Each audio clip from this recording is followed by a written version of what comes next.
tentunya bersyukur kepada Allah Jalla wa'ala dan memujinya yang telah mempertemu dan mengumpulkan kita kembali di dalam rumahnya yang mulia ini dalam rangka at-tafaqquh fid din dan at-tawasi bil haqq wa tawasi bis sabr di antara kita.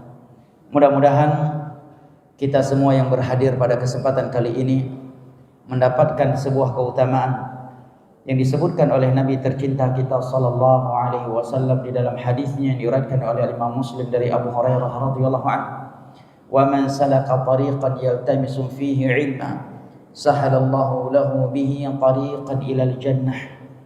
Barang siapa yang menempuh sebuah perjalanan dalam rangka menuntut ilmu agama, niscaya Allah akan mudahkan baginya jalan menuju surga. Mudah-mudahan kita semua juga merasakan serta memperoleh apa yang beliau sebutkan setelah itu di dalam hadis yang sama, wa majtama'a qaumun fi baitin min buyutillah yatluna kitaballah wa yatadarasunahu fima bainahum illa nazalat 'alaihimus sakinatu wa ghasyiyatuhumur rahmatu wa hafathumul malaikah wa dzakarahumullahu fi man 'indah. Dan tidaklah ada sebagian manusia berkumpul di dalam rumah Allah dalam rangka mengkaji dan mempelajari agama Allah sesama mereka kecuali akan turun as-sakinah, ketenangan, ketenteraman ke dalam hati-hati mereka. Tercurahkan atas mereka rahmat. Malaikat-malaikat Allah akan meliputi mereka dan Allah Jalla wa'ala menyebut-nyebutkan mereka dengan pujian dan sanjungan di hadapan malaikat-malaikat yang ada di sisinya.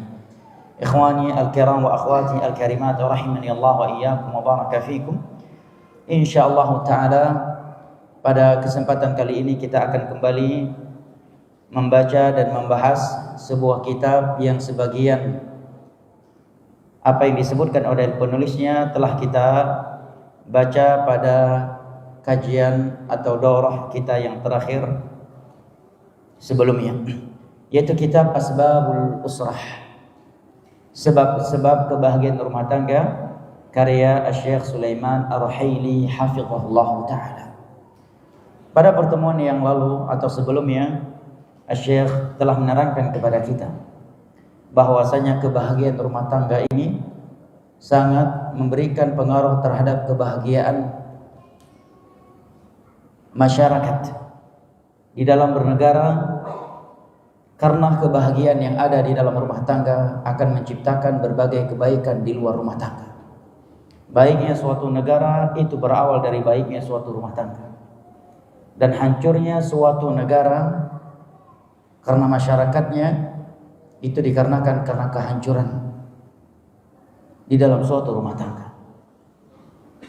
Ikhwani al-kiram wa akhwati al-karimat, pada pertemuan yang sebelumnya Syekh juga telah menyebutkan kepada kita bahwasanya memiliki anggota keluarga dan berumah tangga adalah nikmat dan anugerah dari Allah Jalla wa'ala. Kalau teman-teman membuka surat An-Nahl yang nama lainnya adalah An-Ni'am, nikmat-nikmat, karena di dalam surat tersebut Allah menguraikan sekian nikmat yang telah Ia anugerahkan kepada sebagian hambanya agar mereka mensyukurinya. Maka di antara nikmat yang Allah sebutkan di dalam surat An-Nahl adalah nikmat memiliki pasangan hidup dan anak keturunan. Di sana Allah Jalla wa'ala berfirman, "Huwallazi ja'ala lakum min anfusikum azwaja wa ja'ala lakum min azwajikum banina wa hafadah." Dialah Allah Jalla wa'ala yang telah menciptakan untuk kalian istri untuk kalian dari diri kalian. Maksudnya dari diri kalian di dalam ayat ini dan dalam ayat yang lainnya adalah istri Adam yang pertama yaitu Hawa, diciptakan dari Adam.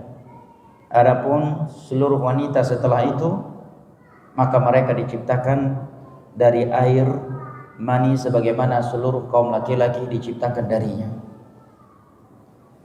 Yang Allah Jalla wa'ala ciptakan untuk kalian. Dan Dia juga yang memberikan untuk kalian anak keturunan dari istri kalian.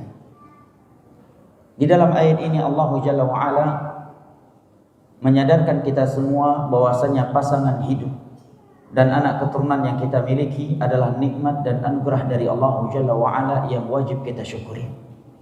Dan yang namanya nikmat harus disyukuri. Jamaah yang dimuliakan Allah, kita telah beristri, bagi yang telah beristri tentunya bukan karena kita lebih banyak duitnya daripada orang yang belum punya istri. Betapa banyak di luar sana orang-orang yang lebih berduit dari kita, tetapi mereka sampai hari ini belum memiliki istri. Demikian juga sebaliknya kepada kaum wanita yang telah Allah anugerahkan seorang suami yang dapat mengayomi, menjaga, mengamani dan memberikan berbagai arahan terhadap dunia dan akhiratnya, yang dengannya dia dapat menikmati nikmat yang Allah Jalla wa'ala halalkan, bahkan Allah anjurkan, dan tidak dapat dinikmati oleh selainnya dari wanita-wanita yang belum memiliki suami. Bukan karena anti lebih cantik daripada wanita yang belum menikah. Betapa banyak di luar sana wanita-wanita yang lebih cantik dari anti, tetapi sampai hari ini mereka belum punya suami. Bukan juga karena anti memiliki kelebihan-kelebihan lainnya dalam urusan agama ataukah dunia. Karena juga tidak banyak di luar sana wanita-wanita yang lebih sempurna dunia dan agamanya daripada anti, tetapi sampai hari ini mereka belum Allah anugerahkan seorang suami. Kita harus menyadari bahwa semua ini adalah nikmat dan anugerah dari Allah Jalla wa'ala. Demikian juga di dalam ayat ini Allah menerangkan kepada kita bahwa anak keturunan adalah nikmat dan anugerah darinya untuk kita semua. Bukan karena kita lebih pintar buat anak daripada orang lain yang belum punya anak. Bukan. Betapa banyak dari kawan-kawan kita secara medis mereka sehat, gak ada masalah apapun. Bahkan fisik mereka lebih bagus daripada fisik kita. Makanan dan minuman yang mereka konsumsi lebih bagus, lebih berkualitas dari air, makanan dan minuman yang kita konsumsi. Tetapi sampai hari ini banyak dari kawan-kawan kita yang belum Allah anugerahkan momongan, yang belum memiliki anak keturunan, dan kita telah memilikinya. Ini nikmat dan anugerah dari Allah Jalla wa'ala. Camkan di dalam hati kita jangan bahwasanya ketika kita melihat istri dan anak-anak kita, pandanglah mereka sebagai nikmat dan anugerah dari Allah Jalla wa'ala. Seorang muslim yang memandang istri dan anaknya sebagai nikmat dan anugerah dari Allah, maka dia akan menjaga mereka, akan memuliakan mereka, akan mencintai mereka, akan mengasuh dan merawat mereka, serta tidak akan menzalimi mereka. Demikian juga seorang wanita yang memandang suami dan anaknya adalah sebagai nikmat dan anugerah dari Allah, di mana masih banyak ribuan wanita di luar sana yang belum memilikinya, maka dia akan bersyukur kepada Allah Jalla wa'ala atas nikmat suami dan anak yang telah ia miliki. Maka dia pun akan patuh, akan tunduk dan memuliakan suaminya, dan dia akan mencintai, menyayangi dan mendidik anak-anak yang Allah anugerahkan untuknya. Semua pihak harus memiliki prinsip yang seperti ini. Kita kaum suami hendaknya menganggap dan menilai istri kita sebagai nikmat dan anugerah dari Allah untuk kita, yang belum Allah berikan kepada selain kita dari kaum laki-laki di luar sana. Kepada ummahat hendaknya juga memandang suaminya sebagai nikmat dan anugerah dari Allah. Memiliki seorang suami yang mencari nafkah untuk anti, memberikan cinta dan kasih sayang, memberikan pengamanan, yang dengannya kehormatanmu menjadi meningkat di tengah-tengah kaum muslimin, kemuliaanmu terjaga.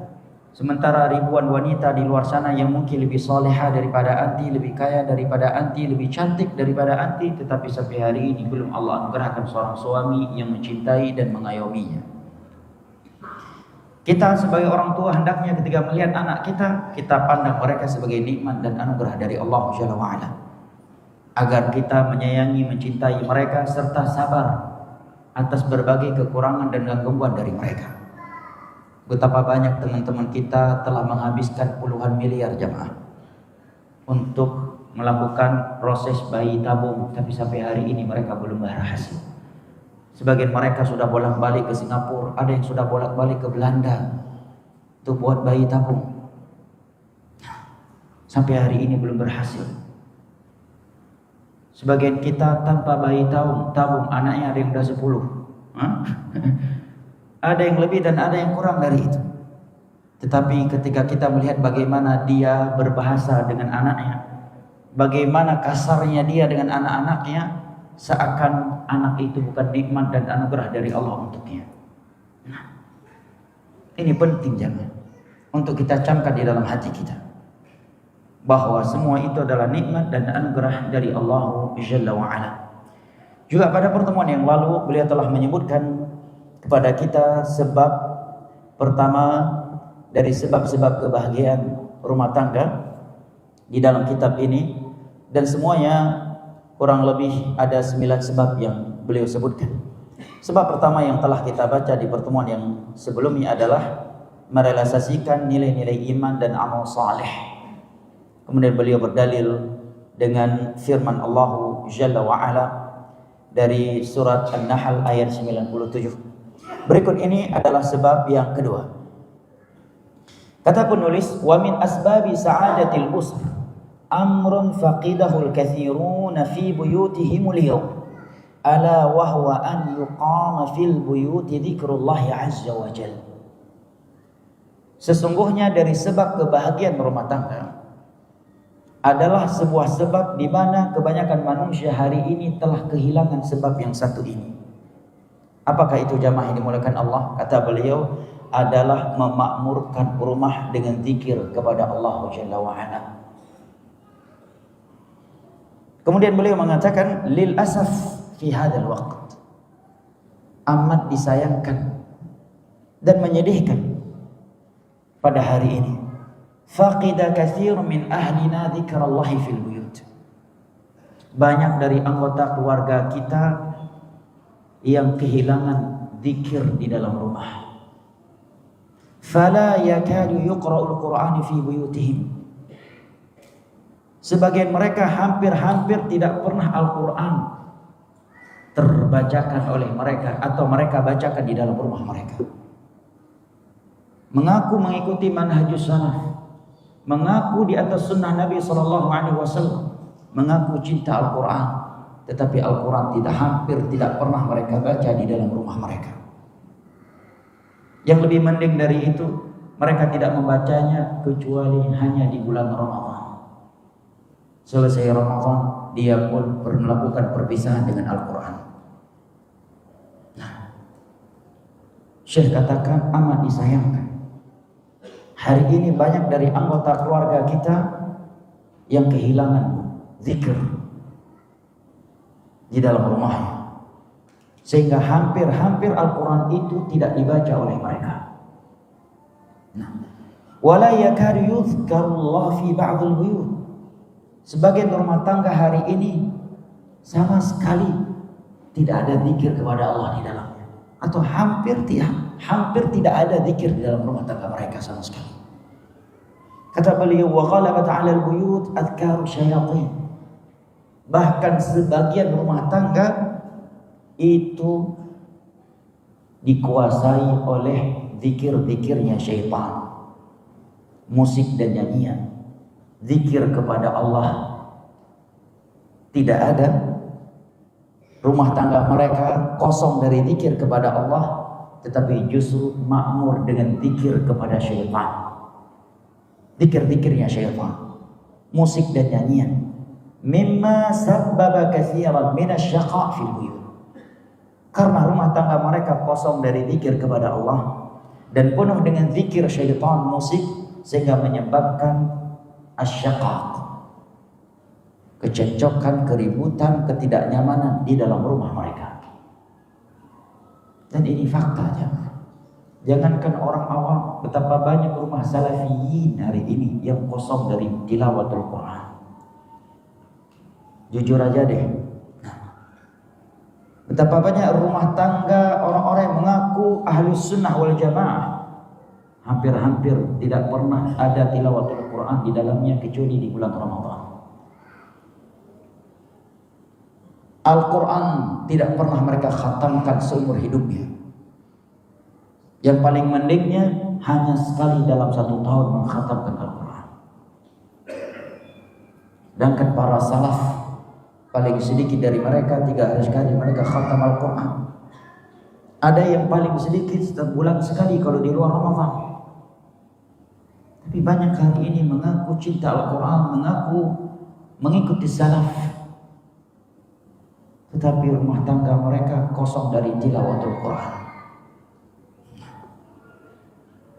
Kosong dari tilawatul Quran. Kosong dari zikir pagi dan sore. Rumah tangga mereka kehilangan zikir, keluar masuk toilet. Rumah tangga mereka kehilangan zikir ketika ingin melakukan hubungan pasangan suami istri yang dianjurkan oleh Rasulullah SAW. Kehilangan ibadah-ibadah yang Allah anjurkan lainnya, sehingga banyak dari rumah tangga mereka hari ini terjadi kecekcokan, keributan, dan ketidaknyamanan. Ini hal yang sangat disayangkan dan menyedihkan, kata Syekh, lil asaf, amat disayangkan. Kenapa jamaah dimuliakan Allah? Kita harus memakmurkan zikir kepada Allah di dalam rumah tangga kita. Karena berzikir kepada Allah itu sangat mendatangkan kebahagiaan di dalam rumah tangga kita. Syekh mengatakan, innal muhafazata ala dzikrillah azza wa jalla ayyuhal ikhwah tashrahu as-sadr wa biha yatma'innul qalb. Karena memelihara, menjaga zikir kepada Allah, wahai saudara-saudara, hati kita menjadi lapang dan menjadi tentram. Kebayang gak jamaah, sebuah rumah tangga, seorang suami berhati tentram, berhati tenang. Si istri juga istri yang berhati tenang, berhati tentram. Anak-anak mereka adalah anak-anak yang berhati tentram dan berhati tenang. Kira-kira bakal ada keributan dan kecekcokan tidak di dalam rumah tangga mereka? Kenapa sebagai rumah tangga itu menjadi seperti kapal pecah? Karena hati yang tidak tenang dan tidak tentram. Terkadang suaminya hatinya tenang dan tentram, tetapi hati istrinya tidak sedang tenang dan tentram, sehingga menjadi sebab kecekcokan dan keributan di dalam rumah tangga. Atau sebaliknya, atau hati mereka tenang dan tentram dengan berzikir kepada Allah, tetapi anak-anak mereka kosong dari zikir kepada Allah Jalla wa Ala, sehingga menjadi sebab ketidaknyamanan di dalam rumah tangga untuk kedua orang tua mereka. Atau sebaliknya, Allah Jalla wa Ala telah berfirman di dalam surat Ar-Rahman ayat ke-28, ala bidzikrillahi tatma'innul qulub. Ketahuilah, dengan berzikir kepada Allah Jalla wa Ala, hati-hati itu akan tenang dan tentram. Kemudian Syekh mengatakan, fa idza dzukirallah fil buyut itma'annatil buyut. Kalau zikir kepada Allah itu ada di dalam sebuah rumah tangga, maka rumah tangga itu akan tenang dan tentram. Tetapi seperti yang dikatakan oleh Syekh tadi, amat disayangkan sebagian rumah kosong dari zikir kepada Allah. Sudah kosong dari zikir kepada Allah, justru penuh dengan zikir-zikir syaitan musik. Bahkan sebagian orang jamaah sangki, kurang peduli terhadap zikir kepada Allah. Udah di dalam masjid, sedang berada di majelis ilmu, majelis zikir yang paling besar, kata Imam Ibnu Katsir, malah sibuk main game di HP-nya. Nah, datang dengan tujuan menuntut ilmu, ingin mendapatkan keutamaan masuk surga, masuk majelis main game di HP-nya.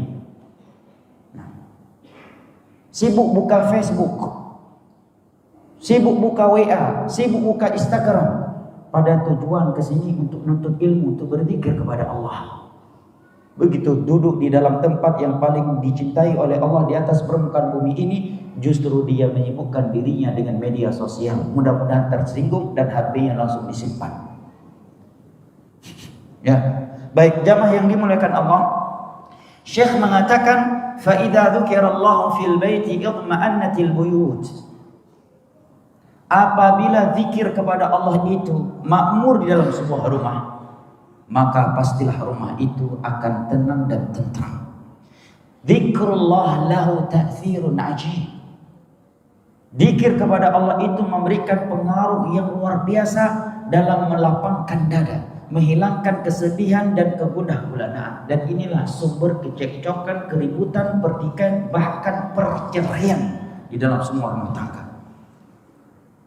Kalau mau dikaji, itu berawal dari apa jemaah? Dari hati yang sudah tidak nyaman, yang tidak tentram. Kesedihan dan kegundah gulanaan yang berlarut-larut di dalam rumah tangga mereka. Akhirnya sedikit ada masalah, langsung berapi rumah tangganya. Karena di rumah nggak nyaman, si suami suka nongkrong di luar rumah. Karena istri melihat suami suka nongkrong di luar rumah, dia pun akhirnya marah-marah kepada suami. Setiap kali dia marah, suami semakin nggak perlu betah lagi di rumah. Anak-anak melihat orang tua mereka sedang ribut, akhirnya mereka juga nggak betah di rumah. Sehingga rumah itu bagi sebagian orang hari ini hanya untuk tempat tidur malam, tidak lebih dari itu. Pulang ke rumah hanya untuk makan siang. Bahkan sebagian mereka makan pun tidak di rumah, saking tidak nyamannya dia di dalam rumah. Tidak pulang ke rumah kecuali untuk tidur malam dan ganti pakaian, cuma untuk itu. Dia tidak mendapatkan kenyamanan dan ketentraman di dalam rumahnya. Kenapa? Karena rumah mereka kosong dari zikir kepada Allah Subhanahu wa taala. Sementara zikir kepada Allah itu memberikan pengaruh yang luar biasa di dalam melapangkan dada, menghilangkan kesedihan dan kegundah gulanaan. Nabi SAW bersabda, "Mathalul ladzi yadhkuru rabbah wal ladzi la yadhkuru rabbah, mathalul hayy wal mayyit."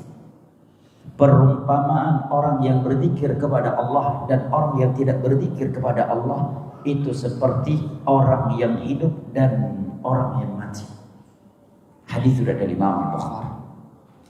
Maka rumah tangga yang penuh dengan zikir kepada Allah akan hidup. Sementara rumah tangga yang kosong dari zikir kepada Allah akan mati jemaah. Walaupun rumah mereka bak istana, walaupun istrinya cantik jelita, suaminya tampan luar biasa. Kalau kosong dari zikir kepada Allah, yakinlah rumah mereka itu suasananya seperti kuburan jemaah.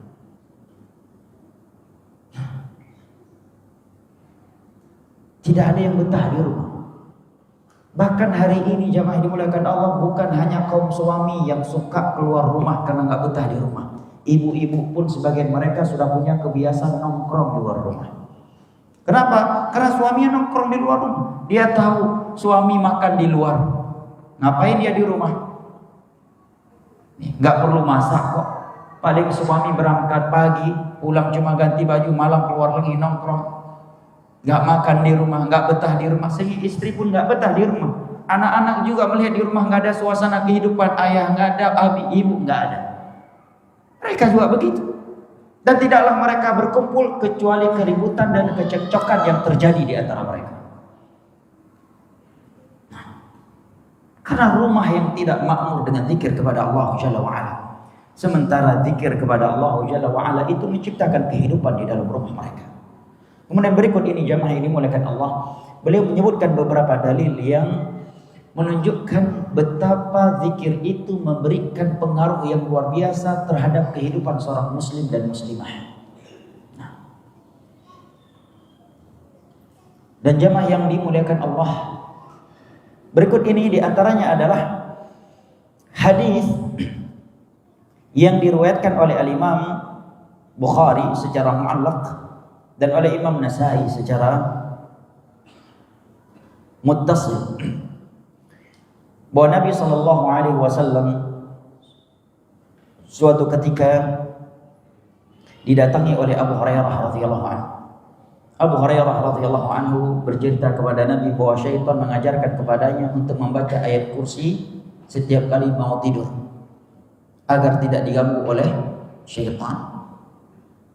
Maka Abu Hurairah radhiyallahu anhu menceritakannya kepada Nabi sallallahu alaihi wasallam. Maka Nabi sallallahu alaihi wasallam membenarkan bahwa tidaklah kamu membaca ayat kursi ketika kamu mau tidur kecuali ada malaikat dari Allah yang menjagamu sampai kamu bangun dari tidur. Dan semua apa yang disampaikan oleh syaitan itu benar. Sadaqaka wa huwa kadzub. Dia benar dan dia berdusta. Sisi pendalilan untuk pembahasan yang kita bahas adalah betapa zikir itu memberikan penjagaan terhadap seseorang. Seorang suami yang tidur dan dijaga oleh malaikat semenjak tidurnya sampai bangunnya. Istrinya juga demikian, dijaga oleh malaikat dari semenjak tidurnya sampai bangunnya lagi karena membaca ayat kursi. Anak-anak mereka juga demikian. Kira-kira bakal ribut nggak di malam hari di dalam kamar tidur mereka? Nggak bakal. Coba survei aja. Kenapa suami istri bisa ribut, bahkan berantem, pukul-pukulan, bahkan keluar kalimat talak di atas kasur tidur di dalam kamar tidur mereka di malam hari lagi? Coba cek. Rata-rata memang nggak zikir sebelum tidur. Rata-rata nggak zikir sebelum tidur. Tapi apabila si suami, si istri ketika mau tidur mereka membaca subhanallah 33 kali. Alhamdulillah 33 kali. Allahu Akbar 34 kali. Sebagaimana hadis Bukhari Muslim. Dia membaca bismika Allahumma amutu wa ahya. Ya, dia membaca al-mulk. Ya, al-mulk enggak mesti menjelang tidur ya, penting dia melakukannya di malam hari. Dia membaca 2 ayat terakhir dari surat Al-Baqarah. Tidur dalam keadaan berwudu. Dan dia akhiri seluruh zikir sebelum tidur itu dengan membaca Allahumma aslamtu nafsi ilaika wajjahtu wajhi ilaika wa fawwadtu amri ilaika wa alja'tu dhahri ilaika la marja'a minka wa la manja minka illa ilaik amantu bi kitabillazi anzalt wa nabiyyika alladhi arsal. Ya Allah, hanya kepada Engkau lah aku serahkan jiwaku. Karena kita nggak tahu ketika tidur bisa jadi ruh kita lari ke sana dan kemari, bisa menyebabkan mimpi buruk. Gara-gara mimpi buruk setelah bangun kita ribut sama istri. Si istri juga demikian, karena mimpi buruk akhirnya minta cerai setelah bangun dari tidurnya. Nah, Allah musta'an. Hanya kepada Engkau aku menyerahkan jiwaku. Aku menghadapkan diriku, aku segerakan segala urusan dunia dan akhirat. Tiada tempat aku berlindung dan lari kecuali kepadamu. Aku beriman kepada kitab yang Engkau turunkan dan kepada Nabi yang Engkau utus. Nabi mengatakan barang siapa yang mati setelah berwudu dan membaca doa ini, mata 'alal fitrah, dia mati husnul khatimah, mati di atas fitrah. Hadis Bukhari dari Bara' bin Azib radhiyallahu anhu. Dan kita bisa merasakan betapa tenang dan tentramnya kita bersama istri dan anak-anak kita di atas tempat tidur kita di malam hari, tatkala kita tidak tidur kecuali setelah membaca zikir-zikir yang Nabi anjurkan menjelang tidur. Kita bisa rasakan betapa tenang dan tentramnya kita berada di sisi istri kita. Istri kita juga demikian merasakan ketenangan dan ketentraman ketika tidur dengan suaminya, dengan anak-anaknya. Kenapa? Semua mereka ketika tidur berpikir kepada Allah Jalla wa'ala, karena syaitan telah lari dari mereka. Ada malaikat-malaikat khusus yang menjaga mereka dari semenjak mereka tidur hingga bangun lagi. Maka bagaimana syaitan akan datang memberikan bisikan-bisikan yang menyebabkan mereka ribut dan bertengkar di atas tempat tidur yang tidak mungkin. Ini berita dari Nabi. Semenjak engkau membaca ayat kursi, maka dari semenjak engkau tidur sampai bangun lagi akan ada malaikat dari Allah yang akan menjaga. Nah, tetapi hari ini terkadang kita mendengarkan atau mendapatkan berita-berita yang memilukan jemaah. Ada berita seorang suami menggorok leher istrinya di atas tempat tidurnya di malam hari. Kalau anda nggak salah ingat dulu pernah heboh di Indonesia berita tahun 2008 atau 2009 atau berdekatan dengan itu, seorang suami menggorok leher istrinya di malam hari di atas tempat tidurnya. Ketika diinterogasi oleh penyidik, apa motifnya? Dia mengatakan karena bisikan gaib di dalam mimpinya. Kalau dia berzikir kepada Allah sebelum tidurnya, mungkinkah ada bisikan-bisikan buruk yang seperti itu?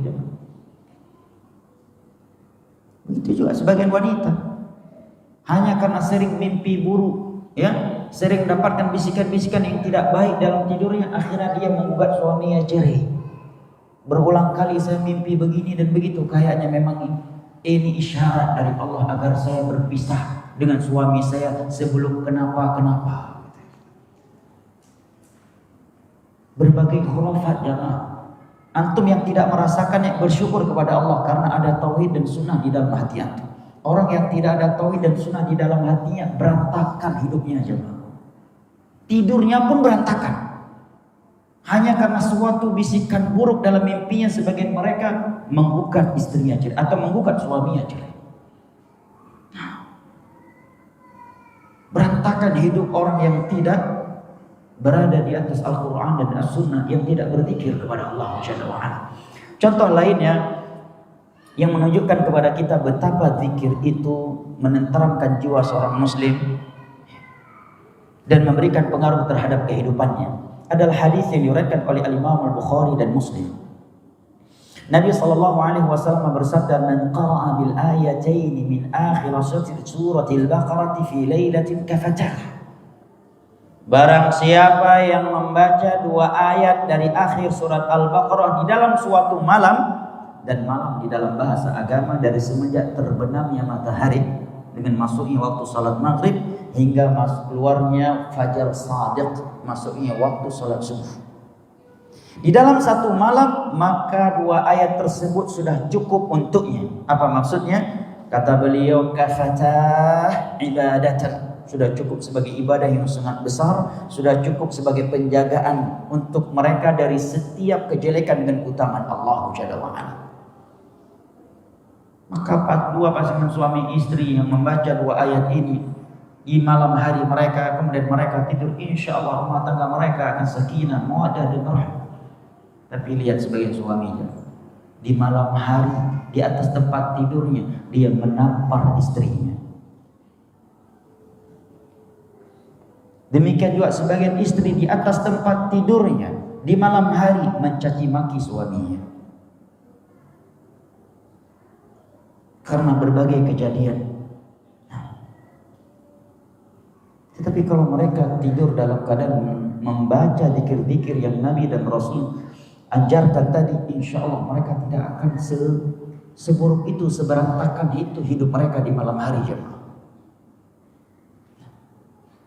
Jemaah yang dimuliakan Allah, beliau juga mengatakan, "Kaifa la yatma'innu qalbul muslim wa yartahu wa huwa yaqulu fi sabahi wal masa 3 marrat." Bagaimana mungkin hati seorang muslim itu tidak tenang dan tentram sementara dia di setiap pagi dan sore selalu membaca Bismillahilladzi la yadhurru ma'asmihi syai'un fil ardi wala fis sama' wa huwas sami'ul alim, 3 kali di pagi hari dan 3 kali di setiap sore hari. Dan Nabi mengatakan barang siapa yang membacanya di pagi hari atau dan di sore hari sebanyak 3 kali, lam tusibhu faji'atu bala, dia tidak akan tertimpa musibah yang tiba-tiba. Dan tidaklah terjadi musibah kecuali hati mereka telah siap menerimanya. Pilihan ya, sebagian orang hanya karena suatu musibah yang kecil bisa menyebabkan perceraian rumah tangga mereka. Karena ada zikir dalam hati mereka.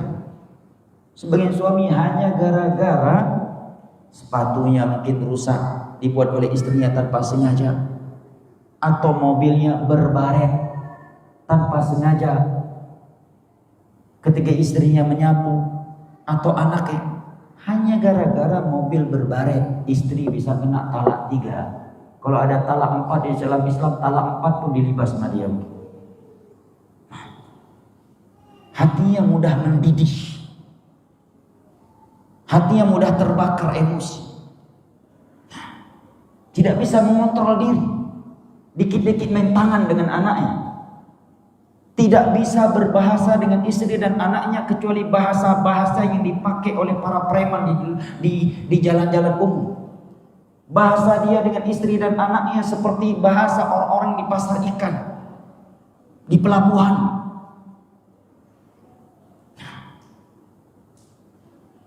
Itu terjadi bukan pada orang awam, terkadang terjadi kepada orang-orang yang mengaku telah mengikuti sunnah dan manhajus salaf. Itu yang amat disayangkan. Jamaah yang dimuliakan Allah, Syekh mengingatkan kita. Zikir itu sangat-sangat memberikan pengaruh terhadap kenyamanan dan ketentraman jiwa. Dan dua pasangan suami istri beserta anak-anak mereka yang memiliki ketenangan dan ketentraman di dalam hati mereka, pasti mereka akan nyaman dan tentram di dalam rumah, dan mereka akan saling memberikan sakinah, mawaddah dan rahmah antara satu sama yang lain. Kemudian Syekh hafizahullah taala juga mengatakan, "Kaifa la yatma'innu qalbul muslim wa yartahu wa yas'adu wa huwa yaqra'u qul huwallahu ahad wal mu'awwidzat kulla sabahin wa masa'in 3 marrat." Dan bagaimana hati seorang mukmin itu tidak tenang dan tentram serta bahagia sementara dia membaca 3 kali di setiap pagi hari dan di sore hari, sementara Nabi mengatakan barang siapa yang melakukan hal itu maka takfika min kulli syai' fi kulli syai' atau min kulli syai' akan menjaga engkau dari segala kejelekan. Di antara kejelekan ada kecekcokan, keributan di dalam rumah tangga. Kemudian Syekh kembali mengatakan, wa kaifa la yastawtinu sururu qalbaka wa yadhhabul ham wal husn wal qalaq min qalbik wa anta taqulu Allahu rabbi la syarika lah. Bagaimana mungkin kebahagiaan itu tidak berada di dalam hatimu, dan bagaimana mungkin kesedihan, kegundah gulanaan dan kegelisahan tidak keluar dan menghilang dari hatimu sementara engkau membaca Allahu Rabbi la syarikalah. Dan Nabi mengatakan barang siapa yang tertimpa hamun, kesedihan, kegundah gulanaan, bahkan saqamun, racun atau gentingan, kemudian dia mengucapkan Allahu Rabbi la syarikalah, kushifa dzalika, kecuali itu semuanya akan Allah lepaskan darinya. Istri yang sering mengucapkan Allahu Rabbi la syarikalah, suami yang sering mengucapkan Allahu Rabbi la syarikalah, anak-anak mereka juga sering mengucapkannya, maka insya Allah akan Allah hilangkan kesedihan, kegelisahan dan kegundah gulanaan dari hati mereka terhadap antara satu sama yang lain. Dan sebagian hari ini, sebagian wanita selalu terhantu-hantui hati mereka dan selalu mengalami kesedihan, kegelisahan terkait suaminya. Selalu gelisah, takut suaminya akan poligami, suaminya akan selingkuh, ini dan itu.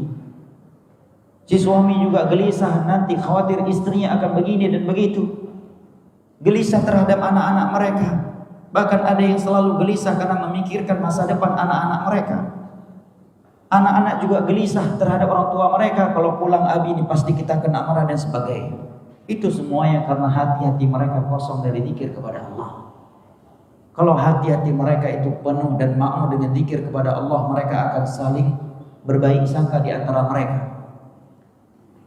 Akan saling berbaik sangka di antara mereka. Akan saling sabar menyabarkan di antara mereka. Dan saling bahu-membahu di antara mereka. Ikhwani al-kiram wa akhwati al-karimat rahimani Allah wa iyyakum wa baraka fikum. Syekh mengatakan juga, al-baitul ladzi tuqra'u fihi suratul Baqarah tafirru minhu syayatin. Nabi juga memberitakan bahwa sebuah rumah yang di dalamnya dibacakan surat Al-Baqarah, maka syaitan akan lari terbirit-birit dari rumah tersebut. Ini hadis riwayat Imam Muslim. Apabila sebuah rumah yang tidak didekati oleh syaitan, mungkinkah akan terjadi kecekokan, keributan di dalamnya? Kenapa sebagian rumah tangga itu pagi ribut, siang ribut lagi, sore ribut lagi, malam juga ribut lagi? Karena kosong dari tilawatul Quran. Tapi kalau rumah mereka makmur dengan tilawatul Quran, ya, terkadang si anak yang membaca Al-Quran, ibu yang mungkin sedang menyapu, sedang mencuci. Di waktu yang lain, si ibu yang membaca Al-Quran, anak-anak mungkin sedang istirahat atau pergi sekolah. Suami sedang di luar bekerja. Terkadang sang suami membaca Al-Quran, istri sedang beristirahat dan sebagainya. pasti yang akan terjadi dalam rumah tangga mereka adalah sakinah, mawaddah dan rahmah di antara mereka. Dan itu kita rasakan. Tidaklah di suatu hari kita lebih berzikir kepada Allah kecuali kita rasakan di hari itu rumah tangga kita lebih sakinah, mawaddah dan rahmah daripada hari-hari yang lain. Betul kan? Kita rasakan itu. Nah, tidaklah di suatu hari di mana kita, istri, anak dan anggota keluarga kita semuanya lebih berzikir kepada Allah kecuali kita merasakan rumah tangga di hari itu lebih nyaman buat kita, lebih tenang, lebih tentram. Siapa yang tidak nyaman jemaah ketika melihat istri membaca Al-Quran, ya kan? Hati suami mana yang tidak nyaman, tenang dan tentram berada di dalam sebuah rumah yang di dalamnya ada seorang istri yang gemar berzikir kepada Allah, membaca Al-Quran, terkadang berzikir di pagi dan sore, terkadang bahkan istri mungkin sedang masak, dia menghidupkan murattal. Suami yang melihat, mungkinkah dia tidak jatuh cinta kepada istrinya, tidak meluluh hatinya dan membuat dia semakin sayang kepada istrinya.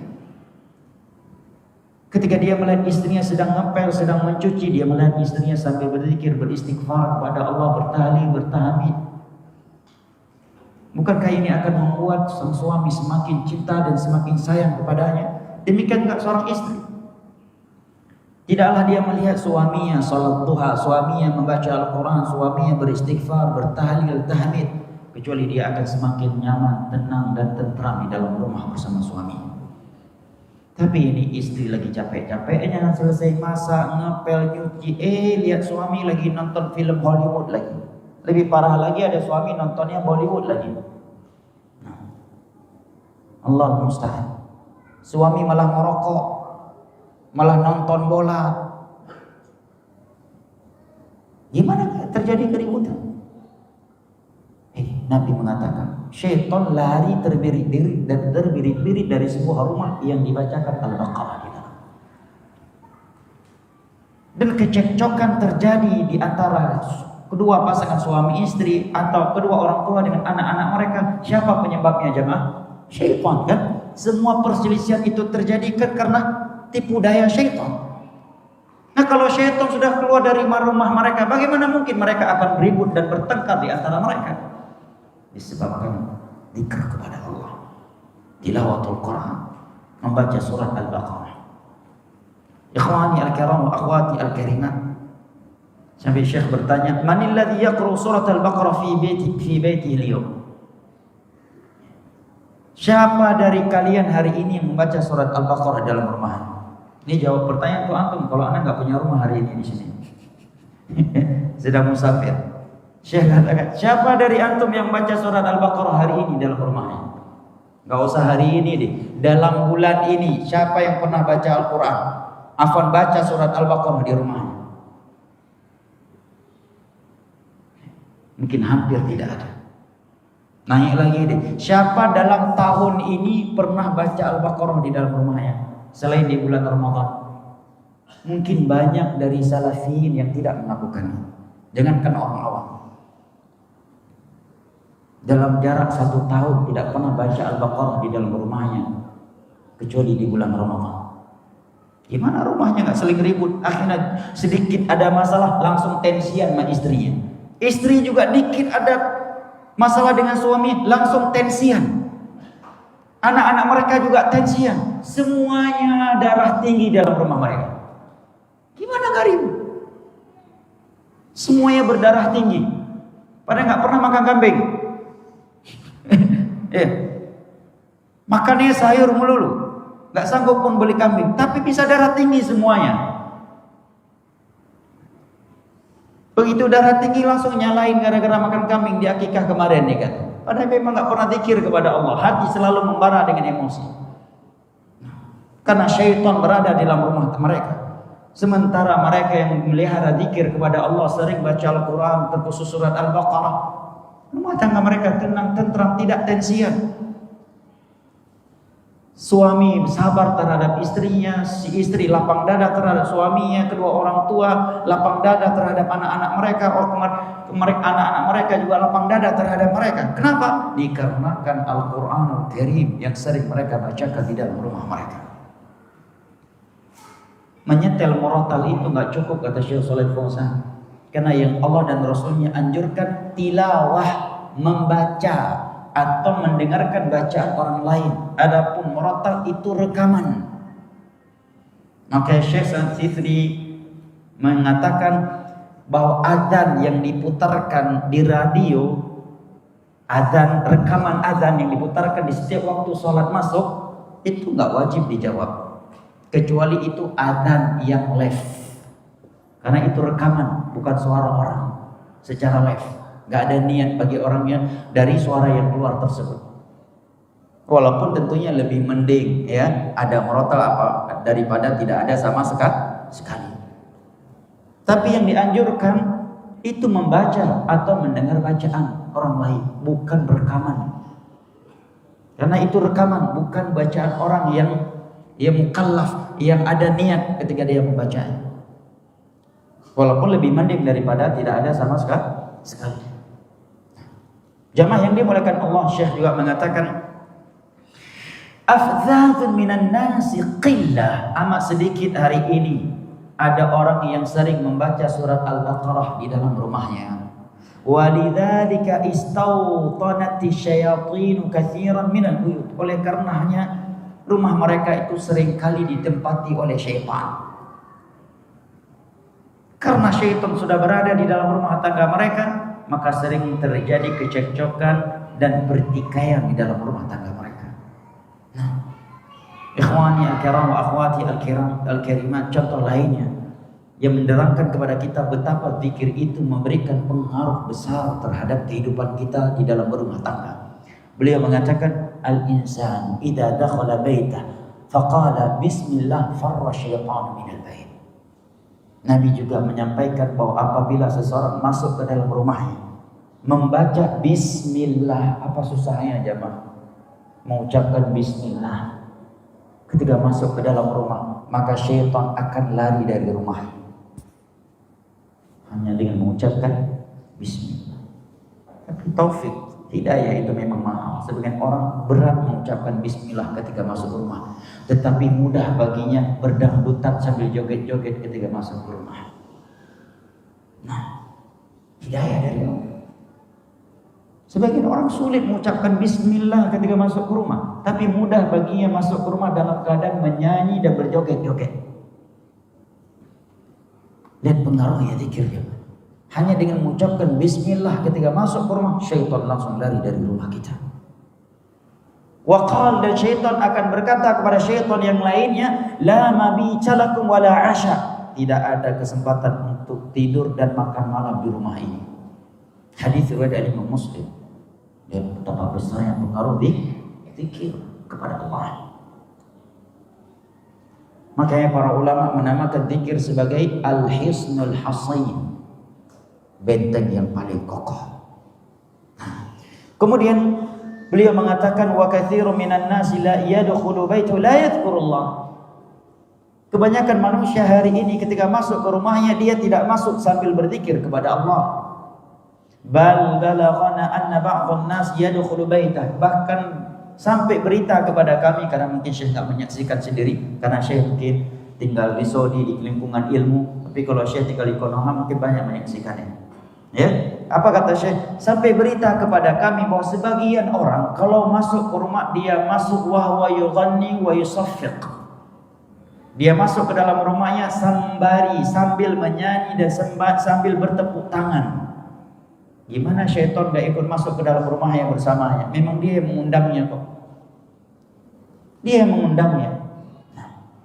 Bal yasbiqu syaitan ila baiti, bahkan bisa jadi syaitan lebih duluan masuk ke rumah dia daripada dia. Kemudian Syekh mengatakan wa kaifa takun fi baitihi sa'adah, maka bagaimana mungkin ada kebahagiaan di dalam rumahnya. Ikhwani al-kiram wa akhwati al-karimat, kesimpulan dari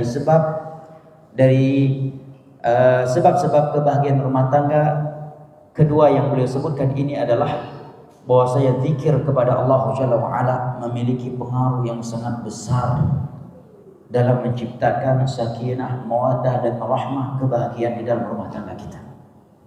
Nah, Bahkan jamaah yang dimuliakan Allah, kelelahan yang kita rasakan dalam menjalankan bahtera rumah tangga itu bisa hilang. Bisa hilang karena zikir kepada Allah. Yang tadinya fisik kita mulai lemah menjadi kuat di dalam melakukan aktivitas di dalam rumah kita karena berzikir kepada Allah. Hadis Bukhari Muslim. Fatimah radhiyallahu anha suatu ketika, saya kira hampir semua jamaah sudah pernah mendengar hadis ini. Suatu ketika Fatimah datang ke rumah Rasulullah sallallahu alaihi wasallam dan Nabi sedang tidak ada di dalam rumahnya. Yang ada saat itu hanyalah Aisyah. Beliau pun menyampaikan keinginan beliau kepada ibunda Aisyah bahwa beliau butuh seorang pembantu karena beliau sudah mulai merasa lelah. Mulai merasa lelah sebagai ibu rumah tangga, ngurus suami, ngurus anak-anak, juga harus mengurus diri sendiri. Dan beliau mendapatkan berita bahwa ada beberapa budak ya dari tawanan dan ini menunjukkan jamaah indahnya akhlak Aisyah radhiyallahu anha kepada Fatimah yang merupakan anak tirinya. Karena biasanya kalau ibu tiri itu akhlaknya nggak bagus, nggak mungkin anak tirinya itu bisa seterbuka itu dengan ibu tirinya, ya kan? Dia meminta uang sama ayahnya saja, tapi dia minta melalui ibu tirinya. Jarang ada yang seperti itu. Menunjukkan Aisyah berarti mulia sekali akhlaknya. Fatimah datang ke rumah Nabi meminta sesuatu, nggak ada Nabi. Beliau sampaikan kepada Aisyah.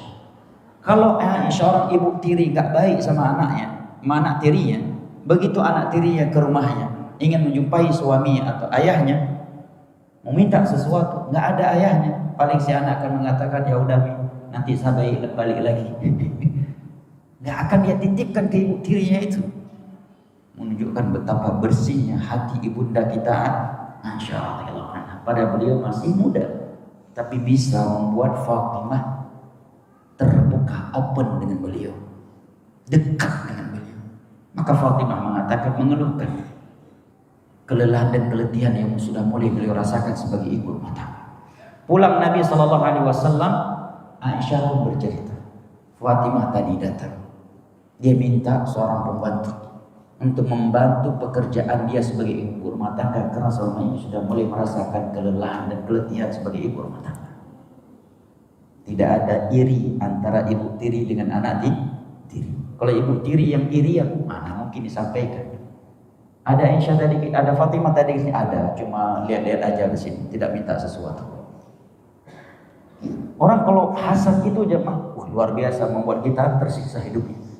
Makanya sebelum nikah antum cross check betul-betul calon antum itu hasad atau tidak. Kalau dia terkenal hasad dengki, jangan mau nikah walaupun ustaz, doktor hadis sekalipun, doktor akidah sekalipun. Kalau hasad jangan, apalagi pelit. Ya, ada nasihat dari seorang syekh, videonya terus pada mana-mana kan. Apalagi orang pelit. Orang pelit itu jangankan orang lain, dirinya sendiri nggak suka sama dia. Kata ya, siapa nama saya lupa. Benar itu. Orang pelit itu jangankan orang lain, dirinya sendiri nggak suka sama dia. Nah, jangan sampai punya pasangan ya atau punya calon ibu, makanya antum jangan punya anak menikah lagi, mungkin istri udah meninggal atau kayak cari yang wanita yang bagus akhlaknya, jangan sampai dapat istri cantiknya luar biasa. Ya, udah ngaji tapi punya sifat irian. Dan biasa orang kalau udah irian juga diiringi sifat pelit seringnya. Antum bakal mudah kena asam lambung kalau punya istri begitu. Anak antum bukan lagi asam lambung, bisa jantungan dan mengalami stroke karena punya ibu tiri yang seperti itu. Lihat ibunda kita, suami yang pulang, dia menyampaikan tadi anak kita Fatimah datang meminta seorang pembantu karena dia mengetahui ada budak di dalam tawanan, dari tawanan perang. Dia sudah mulai merasakan kelelahan di dalam menjalankan aktivitas rumah tangga sebagai ibu rumah tangga. Mendengar berita itu, lihat akhlak seorang ayah dan lihat hati seorang ayah kepada anak perempuannya. Seorang ayah yang mencintai anaknya, seorang ayah yang memanjakan anaknya, seorang ayah yang tidak egois terhadap anaknya. Nggak ada larangan memanjakan anaknya. Keliru kalau ada yang bilang jangan memanjakan anak. Terus kalau bukan anak siapa yang dimanjakan? Istri tetangga gitu? Yang namanya anak pasti dimanjakan, tetapi tetap dididik. Gimana nggak kita manjakan? Dia darah daging kita. Gimana anak kita nggak kita manjakan? Dia buah hati kita. Bagaimana seorang wanita tidak memanjakan anaknya? 9 bulan dia berada di dalam perutnya. Berlumuran darah dia mengeluarkan anaknya. Kemudian datang Anda seorang guru, seorang ustazah bilang kepada wali murid, anak itu jangan dimanjain. Terus siapa yang dimanjain? Ente yang dimanjain. Siapa lagi yang mau dimanjain kalau bukan anak? Ya kan? Anak itu memang dimanjakan. Nabi saking memanjakan anaknya, cucunya bahkan dibawa dalam sholat. Sedang sujud, karena ada cucunya yang naik ke punggungnya, fa'atalas sujud. Beliau panjangkan sujudnya. Sehingga sebagian sahabat mengira beliau lupa bangun dari sujud. Selesai sholat beliau mengatakan, saya tidak lupa, sengaja saya lamakan sujudku karena ada anakku di atas punggungku. Aku tidak ingin memaksa dia turun. Aku tunggu dia sampai selesai, baru aku bangkit dari sujud. Ini dimanjakan, bukan sedang sholat memanjakan anak. Namun yang keliru adalah memanjakan tanpa memberikan pendidikan. Tanpa memberikan pendidikan, akhirnya kebablasan, kelewatan. Akhirnya si anak tidak mandiri, cengeng, gak punya mental dalam menjalankan kehidupan. Baik, kita kembali kepada haji tadi. Nabi langsung mendatangi Fatimah. Nabi tidak egois dengan anaknya. Kalau seorang ayah yang egois, pasti dia akan berkata kepada istrinya, Pak, ya udah kita lihat nanti. Kalau dia balik lagi dan memintanya, baru kita berikan. Kalau dia udah nggak balik, ya udah kita diamin aja. Nggak begitu pendidikan di dalam Islam kepada anak jemaah. Kita nggak boleh menjadi seorang ayah yang egois kepada anak kita. Kalau tahu anak kita butuh sesuatu dari kita dan kita mampu memberikannya, kalau dia sebelum dia minta kita berikan. Sebagian ayah itu egois, tidak memberi kepada anaknya kecuali anaknya sudah merengek-rengek kepadanya, baru dia memberi. Ini terlalu keras hati, terlalu egois. Karena dia tahu anaknya membutuhkan bantuan dan dia pun mampu memberikannya dan tidak memudaratkan anaknya kalau dia membantunya, kecuali dia tidak memberikan demi mendidik dia. Ini tentunya beda ya. Tapi karena egois, jangan asal singgung yang karena egois. Ada sebagian orang seperti itu, jangan. Lihat Nabi kita. Begitu tahu anaknya tadi datang minta bantuan kepada beliau, apakah beliau berkata kepada Aisyah, ya udah kita tunggu aja nanti. Kalau dia balik lagi dan memintanya, baru kita berikan. Enggak. Nabi langsung mendatangi rumah Fatimah. Belahan jiwanya, darah dagingnya, buah hatinya. Kemudian Nabi mendidik, lihat. Nabi memanjakan, menyayangi, tidak egois terhadap anak, tetapi Nabi mendidik. Apa kata Nabi kepada Fatimah?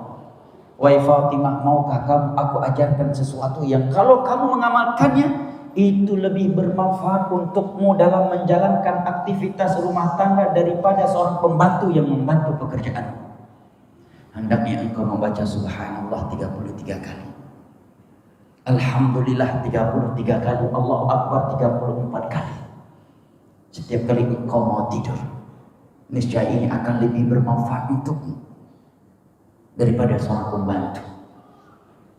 Nabi gak berikan, tapi dengan cara yang baik, tidak egois. Kalau seorang ayah yang gak punya hikmah, kok manja banget sih kamu, baru 2 anak udah minta pembantu, sabar aja dulu kali. Hidup ini memang pedih, gak terboleh terlalu manja, kamu harus hidup mandiri. Bukan begitu cara Nabi menyampaikan. Nabi gak berikan pembantu, tapi lihat cara Nabi tidak memberikan apa yang diinginkan oleh Fatimah. Maukah kamu aku tunjukkan suatu amalan yang apabila kamu mengamalkannya lebih bermanfaat daripada seorang pembantu, lebih membantu kamu dalam menjalankan aktivitas rumah tangga daripada seorang pembantu. Ucapkan olehmu subhanallah 33 kali, alhamdulillah 33 kali, Allahu Akbar 34 kali setiap kali engkau mau tidur. Itu akan lebih bermanfaat untukmu, akan lebih membantumu daripada seorang pembantu. Syahid kesimpulan dari hadis ini bukan tentang ikatan emosional antara seorang ayah dan anaknya, tetapi syahidnya adalah kata para ulama, hadis ini menerangkan kepada kita bahwasanya zikir itu tidak hanya menguatkan rohani tetapi juga menguatkan jasmani. Sebagaimana zikir itu memberikan kekuatan pada hati seseorang, zikir itu juga memberikan kekuatan pada fisik seseorang. Sini Nabi mengatakan bisa lebih bermanfaat, lebih membantu engkau daripada seorang pembantu. Maka kita melihat para ulama kita tidurnya telat, bangunnya cepat, tapi segar. Kita tidurnya cepat, bangunnya telat, siangnya rebahan lagi. Males-malesan. Antum boleh lihat, ya Syekh Al-Imam itu tidurnya telat, bangunnya ya 2 jam sebelum adzan subuh. Setiap hari seperti itu, sampai jam 11 malam masih ada tamu yang boleh terima di perpustakaan Ma'bar. Dan tidur siang setengah jam sebelum adzan asar biasa. Tapi fisiknya Masya Allah, mengajar luar biasa. Nulis ratusan tulisan dengan tulisan tangan, karena beliau HP pun masih HP-nya itu bukan HP Android. Tulis dengan tangan, berjilid-jilid bukunya dengan tangan beliau itu, kemudian diketik oleh para murid dengan laptop. Fisiknya, begitu juga para ulama lain. Ya Syekh Abdul Muhsin Al-Abbad, Allamah, Alimul Madinah, gurunya para ulama di kota Madinah. Hampir tidak ada ulama di Madinah hari ini kecuali murid beliau. Masih sanggup mengajar di Masjid Nabawi dalam keadaan umurnya sudah lebih dari 90 tahun, sudah buta, sudah lumpuh, didorong oleh cucunya, anak dari Syekh Abdul Razak hafizahullah. Dulunya beliau nggak buta, dulunya beliau nggak lumpuh, masih mengajar, padahal udah lumpuh, udah buta aja matanya, tetap minta diantarkan. Tetap ya, meminta untuk diantarkan. Kalau mungkin anak cucu beliau sekarang masih mau nggak melarang beliau, masih tetap mau mungkin ke Masjid Nabawi, tapi karena faktor usia yang sudah sangat tua, begitu semangatnya para ulama kita. Fisik mereka, kenapa? Karena hati mereka kuat. Kita fisiknya lemah, kan? Karena fisiknya kuat, tapi hatinya lemah, akhirnya fisik pun ikut lemah. Apa buktinya? Apa yang terlihat sehari-hari? Ngangkat barbel puluhan kilo, ratusan kilo mampu. Main sepeda, ya 1 batang dia sanggup keliling main sepeda. Sanggup dia. Jogging berjam-jam sanggup. Diajak kajian ngantuk, lagi lelah, lagi capek. Padahal kalau diajak main bola, diajak main olahraga, diajak goes, dia sanggup walaupun juga capek, sedang capek. Contoh lainnya sholat subuh juga. Betapa banyak kakek-kakek tua datang ke masjid dan duduk di shaf pertama sebelum muadzin datang dengan badannya yang sudah membungkuk. Sementara banyak anak muda yang sanggup angkat barbel, main sepeda, jogging, trekking, masih ngorok di waktu tersebut dan tidak sanggup bangun. Masalahnya adalah hati. Dan memang rata-rata orang yang tua itu lebih ingat Allah, ya kan? Rata-rata kakek-kakek, nenek-nenek itu lebih banyak ingat Allah daripada anak muda, sehingga kita lihat mereka lebih kuat dalam beribadah daripada anak muda. Ini diantara dalil yang kata para ulama yang menunjukkan bahwa zikir itu sebagaimana memberikan kekuatan pada hati seseorang, juga memberikan kekuatan pada fisik seseorang. Ikhwani al-kiram wa akhwati al-karimat rahimani Allah wa iyyakum wa baraka fikum. Seyogyanya kita benar-benar mengamalkan nasihat Syekh yang mulia ini. Mari kita makmurkan rumah kita dengan zikir kepada Allah. Kapan kita memiliki kesempatan untuk baca Al-Quran di rumah, bacalah Al-Quran. Nah, kan baca Al-Quran juga tidak harus tegang, kan? Nggak harus dia ambil jubah dulu, pakai sorban, baru duduk pakai baca Al-Quran. Alif Lam Mim, kan nggak mesti, ya kan?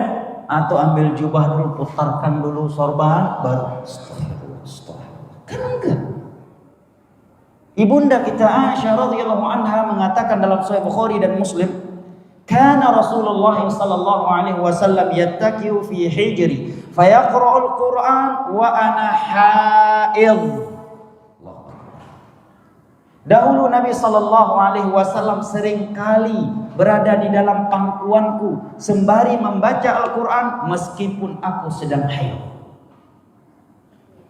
Tidak harus ambil jubah dulu, ambil sorban, ya, baru baca Al-Quran.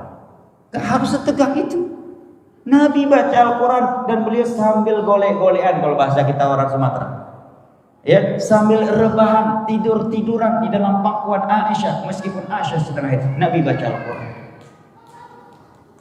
Tanyakan kepada istri antum, senang gak dia? Bahagia gak dia kalau antum perlakukan dia seperti itu? Nah, insya Allah kalau antum sering seperti itu dengan istri, sering tidur dalam pangkuan istri, membaca Al-Quran, ya, memujinya, ya, mendengar ceritanya, ana yakin 1000% semakin sulit antum dapat izin untuk poligami dari istri antum. Saking cintanya dia kepada antum. Karena memang cinta yang luar biasa dari istri kita itu membelenggu kita untuk poligami. Nah, harus tegang kan? Nabi baca Al-Quran sambil tidur-tiduran di dalam pangkuan ibunda Aisyah. Coba tanyakan kepada istri antum jamaah, senang gak dia punya suami yang seperti itu?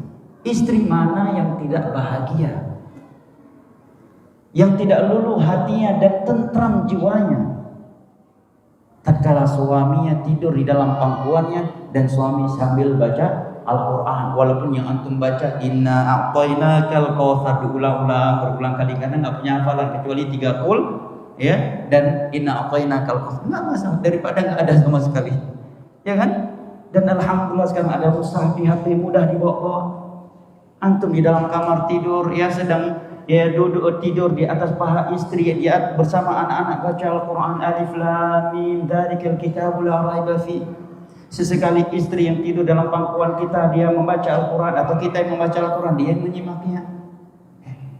Kapan terakhir kali antum tiduran di dalam pangkuan istri antum sembari baca Al-Quran? Tanyakan ya, ini Rasulullah.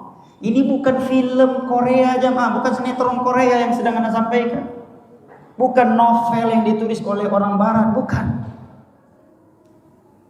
bukan juga pengantin baru yang sedang honeymoon, bukan. Ini pasangan suami istri, seorang suami yang sudah kakek-kakek, yang udah punya anak banyak cucu, seorang nabi, seorang rasul, panglima perang, orang yang paling ditarget untuk diculik dan dibunuh di dunia saat itu, tetapi bisa secair ini suasananya ketika di dalam rumah.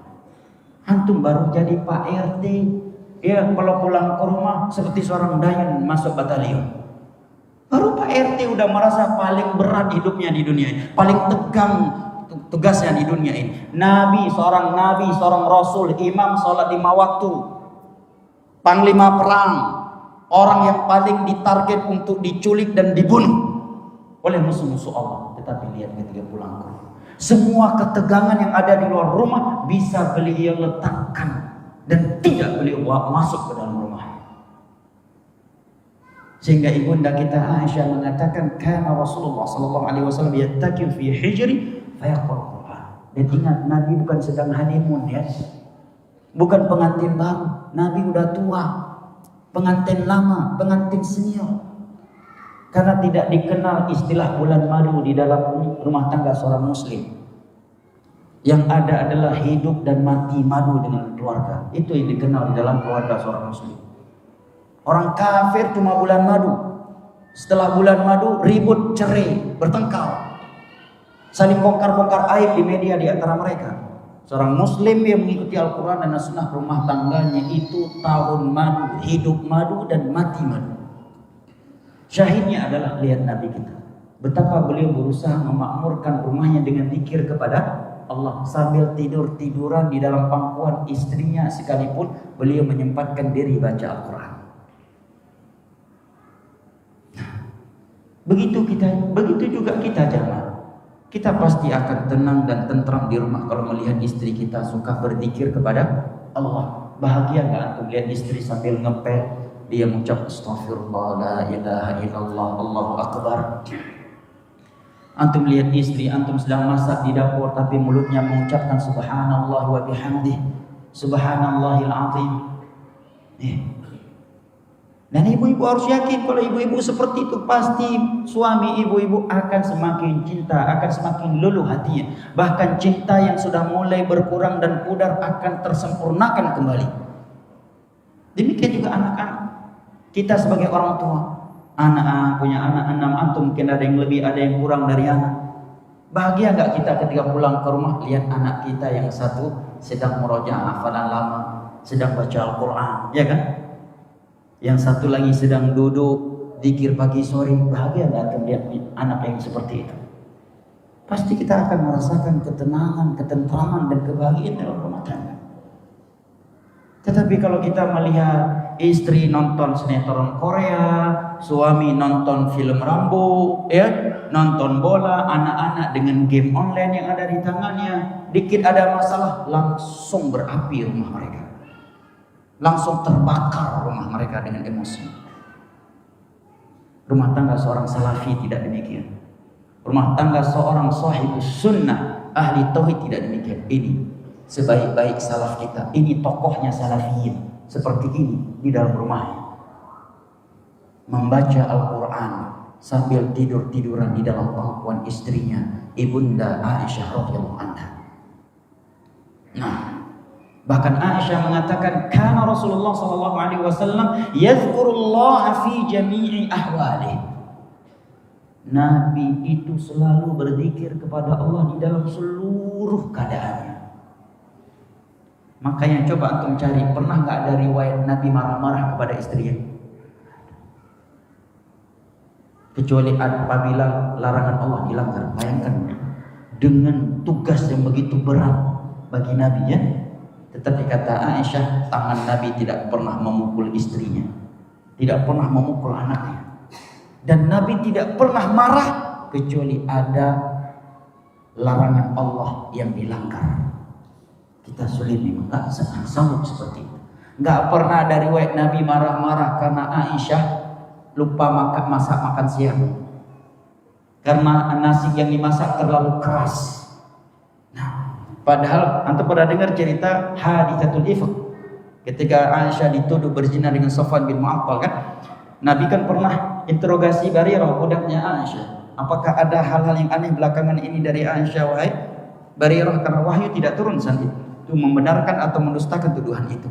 Abu Hurairah, maka Barirah menceritakan tidak ada kekurangan yang aku lihat dari dia kecuali sebuah kekurangan yang logis, yang manusiawi terjadi dari seorang istri yang masih muda umurnya, yaitu sering lupa terhadap roti yang telah dia tempelkan di dapur tradisional Arab, tanur.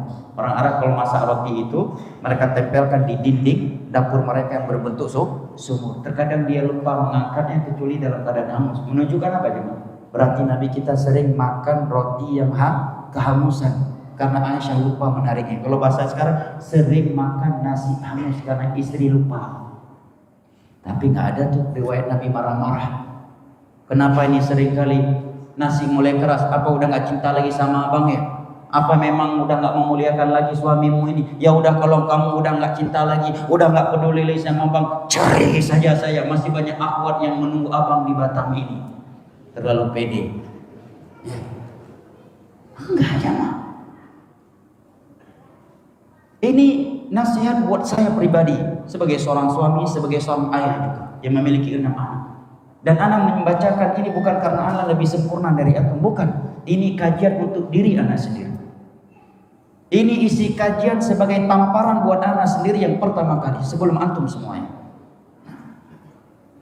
Ahli tauhid, ahli sunnah itu meskipun mereka tegas dalam beragama, mereka tegas terhadap syirik dan bid'ah, mereka adalah orang yang paling romantis, paling harmonis di dalam rumah tangga.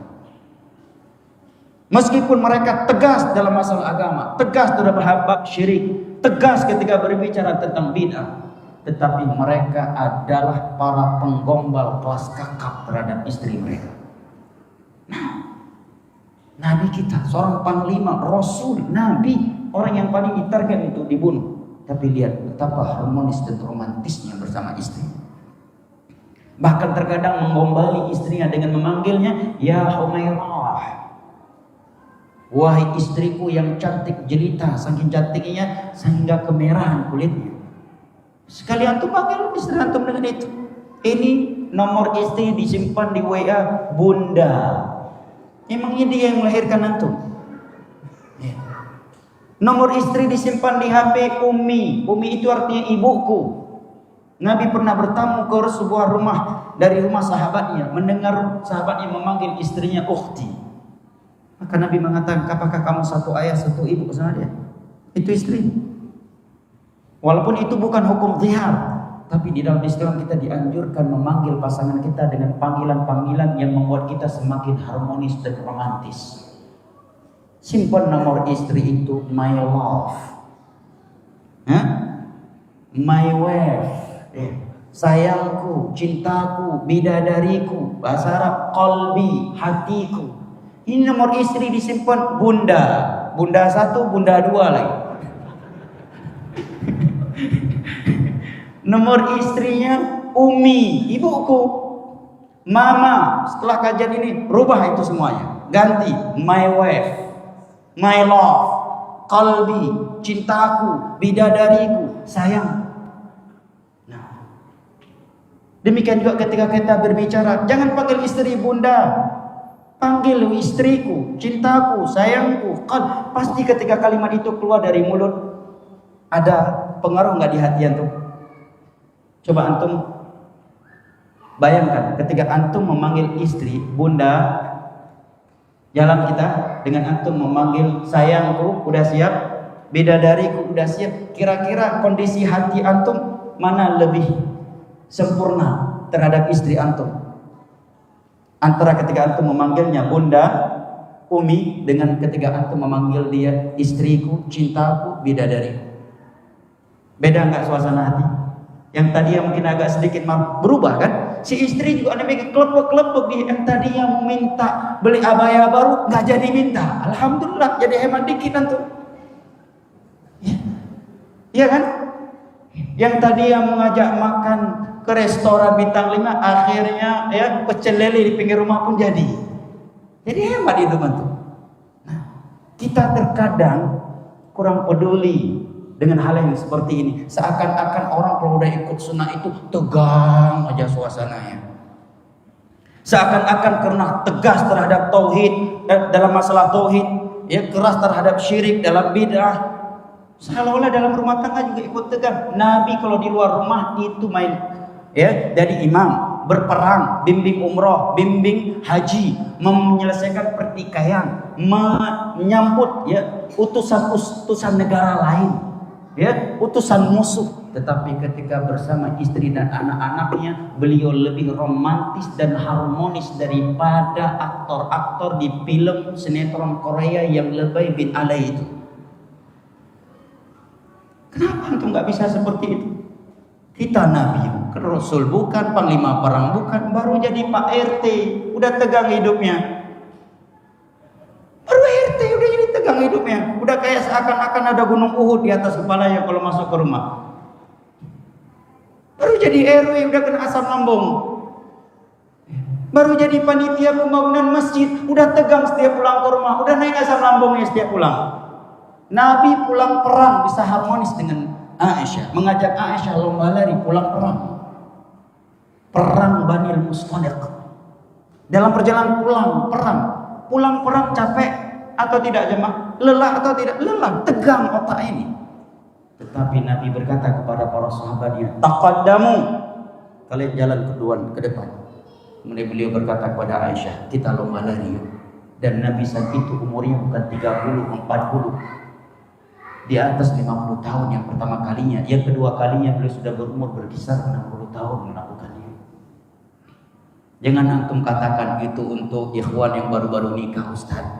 Nabi bukan ikhwan baru nikah. Nabi udah kakek-kakek melakukan itu bersama Aisyah. Dengan Maimunah juga.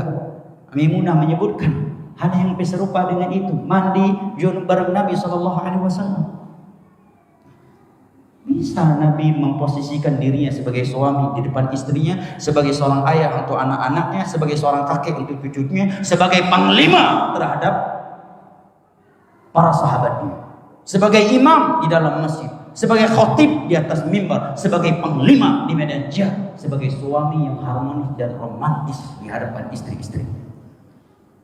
Dan Allah berfirman, laqad kana lakum fi rasulillahi uswatun hasanah. Baik jamaah yang dimuliakan Allah, kiranya ini yang dapat kita kaji pada kesempatan kali ini. Lebih dan kurangnya anak mohon maaf. Dan sepertinya waktu sudah habis untuk tanya jawab. Ada pertanyaan? Boleh. Biar kena bacakan.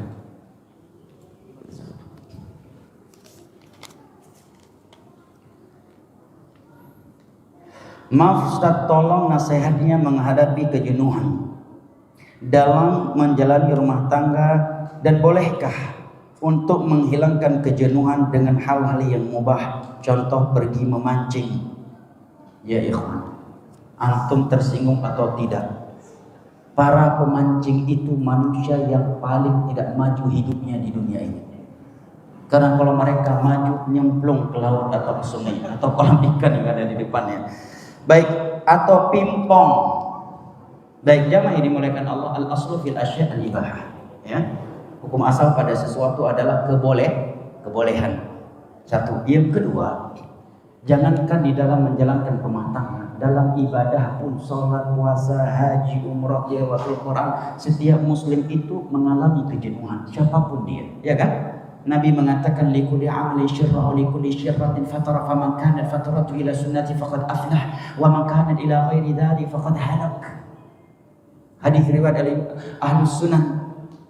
Barang setiap muslim yang setiap ibadah itu ada semangat yang menggebu-gebu. Setelah semangat yang menggebu-gebu akan datang masa futur.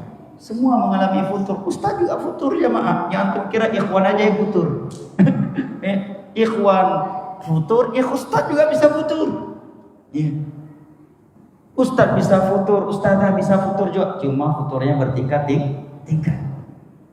Maka Nabi mengatakan barang siapa yang ketika futur dia alihkan dirinya kepada sunnahku yang lainnya, maka dia akan sukses. Tapi apabila dia mengalihkan dirinya kepada selainnya, dia akan binasa. Minimalnya jamaah kalau kita futur tidak melakukan yang haram. Seandainya ketika futur kita tidak melakukan yang sifatnya ibadah, paling tidak berada di mubah, ya, berada di mubah paling tidak. Makanya ada ucapan dari Umar bin Khattab, kalau kamu lagi semangat, perbanyak amalan sunnah. Tapi kalau kamu memang lagi malas, jagalah yang wajib-wajib saja. Nah, adapun melakukan hal-hal yang mubah, insya Allah nggak ada masalah. Apalagi kalau kita niatkan untuk nilai-nilai agama, bisa bersumber pahala. Ada ucapan bagus dari ulama kita ini dinukilkan oleh Syekh Utsaimin dalam Syarah Al-Arba'in. Beliau mengatakan bahwa ulama dahulu mengatakan adatu ahli ibadah wa ibadatu ahli ghaflah adah. Kata para ulama, rutinitas biasa itu bisa bernilai ibadah tatkala yang melakukannya adalah ahli ibadah. Tetapi rutinitas ibadah bisa berubah menjadi adat biasa tatkala yang melakukannya adalah orang-orang yang lalai. Sebagai contoh makan dan minum kan hal yang biasa. Tidak ada nilai ibadah asalnya lidzati, ya kan? Tetapi tatkala kita makan dan minum dengan niat biar kuat ibadah, kuat mencari nafkah, kuat antar jemput anak, kuat pulang pergi sekolah, menjadi ibadah. Begitu juga olahraga. Tadinya main pingpong, kalau mancing nggak tahu anak sisi kehilangan jenuh. Kalau memang bisa menghilangkan jenuh, tapi kalau anak lihat sih semakin mendatangkan kejenuhan. Jengkel lagi, udah setengah hari nggak bawa ikan lagi. Udah nyemplung berulang kali ke sungai, ikan nggak dapat, pulang dimarahin istri lagi. Tapi bisa jadi bagi sebagian orang ini menghilangkan kejenuhan, ya. Nah, karena ada sebagian orang kalau udah hobi mancing luar biasa aja mah. Duduk seperti itu kayak orang stres berjam-jam, ya. Begitu getar, pada yang dapat kodok, ya, masukkan lagi. Tapi emang sebagian orang menikmati itu. Nah, menikmati itu. Hukum asalnya dalam urusan dunia adalah kebolehan. Imam Qayyim mengatakan alim yang hikmah itu tidak melarang manusia dari dunia, tetapi dia menuntun manusia bagaimana mempergunakan dunia. Kalau bisa menghilangkan kejenuhan, bagus. Tapi kalau ada yang lebih bagus dari ini, lebih baik ajak istri jogging bareng, ya, jogging bareng sama istri, jogging bareng sama anak-anak. Terkadang banyak aktivitas olahraga yang kita bisa melakukannya dan di waktu yang sama kita bisa meringankan pekerjaan istri kita. Misalkan antum jogging, bawa anak bayi dalam stroller, jogging dapat, anak ada yang jaga, istri di rumah bisa masak, betul kan? Betul kan? Antum keliling komplek, jogging pagi, sore dengan stroller bayi. Jogging dapat, istri di rumah bisa aja masak atau bisa istirahat, atau pergi kulineran bareng, ya, jogging bareng, olahraga bareng, tidak ada masalah. Begitu juga main pingpong, olahraga, ya. Bahkan yang menyebutkan pingpong salah satu olahraga yang bagus untuk orang yang sudah bermasalah jantungnya, ya. Wallahu a'lam, benar atau tidak? Ini ditanyakan kepada spesialis jantung. Adapun memancing, maka hukum asal boleh-boleh saja selama tidak memancing emosi. Tapi anak nasihati ya, teman-teman yang suka mancing ini, hukum asal mancing seperti yang Anda bilang tadi, boleh-boleh saja. Tapi jangan sampai keterlaluan, ya. Benar. Beda halnya mancing yang menghasilkan ikan, ya. Pulang istri dan anak-anak pun bahagia, tetangga pun bahagia. Kalau bisa mah tiap hari bapak itu mancing, setiap pulang mancing ada aja ikan yang dia bawa untuk kita. Ya kan? Ini mancing sekedar hobi. Jangan nasihat anak. Usahakan setiap sesuatu yang kita lakukan itu bukan karena hobi, jangan. Walaupun berat untuk terima nasihatnya. Anda pun mungkin kalau sedang hobi sesuatu ada yang nasihati berat juga, ya kan? Usahakan lakukan sesuatu itu bukan semata-mata hobi, tapi karena ada manfaatnya juga. Saya kira dalil dari Al-Quran dan Sunnah memerintahkan kita untuk melakukan sesuatu yang bermanfaat, sesuatu yang maklumi, kan? Ya harus ya min husni islamil mar'i tarku ma la ya'ni. Kenapa? Karena kalau melakukan sesuatu karena hobi dan itu menjadi kebiasaan kita, seringnya kita melampaui batas, ya. Contohnya main sepeda bagus, kan? Untuk olahraga kesehatan. Tapi ada sebagian orang main sepeda itu karena hobi. Ngapain coba dari Bali keliling Aceh sampai Aceh naik sepeda, ya kan? Berbulan-bulan, mending dia masuk tahfiz Al-Quran, Jabar Rahmah, sebulan dah hafal sekian juz. Kayak itu udah hobi, betul nggak? Boleh-boleh saja antum beli motor, mungkin sekali pingin touring dengan ustaz, dengan ikhwah dan anak-anak. Tapi udah keliling seluruh Indonesia naik motor, ngapain? Kayak orang stres.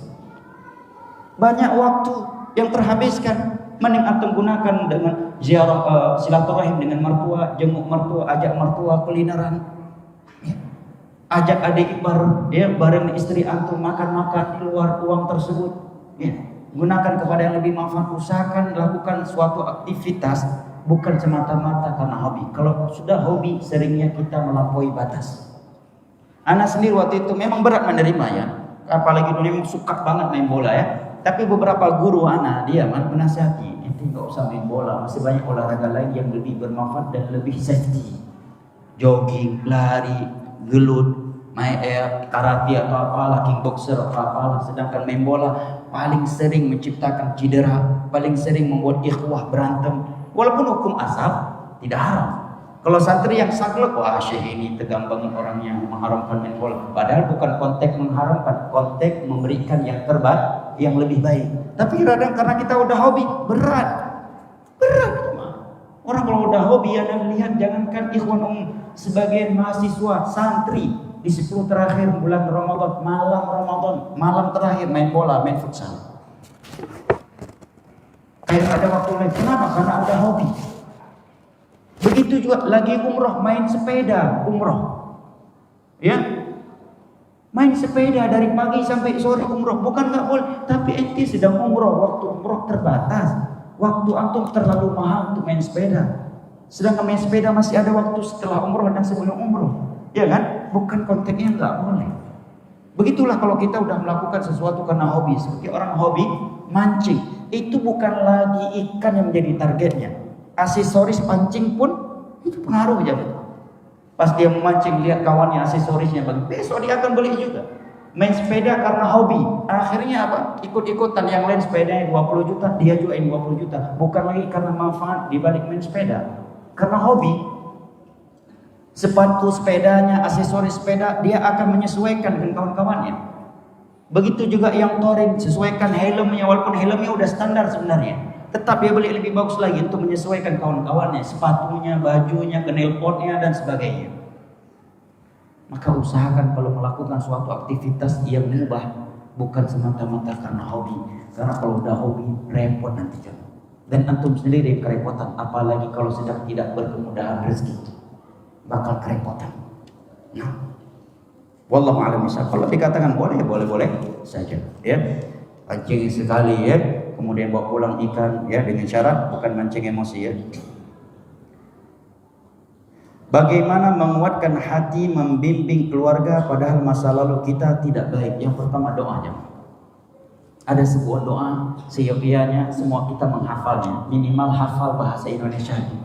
Allahumma aslih lana dinana alladhi wa ismatu amrina wa aslih lana dunyana allati fiha ma'ashuna wa aslih lana akhiratana allati ilayha ma'aduna waj'alil hayata ziyadatan lana fi kulli khair wal mauta.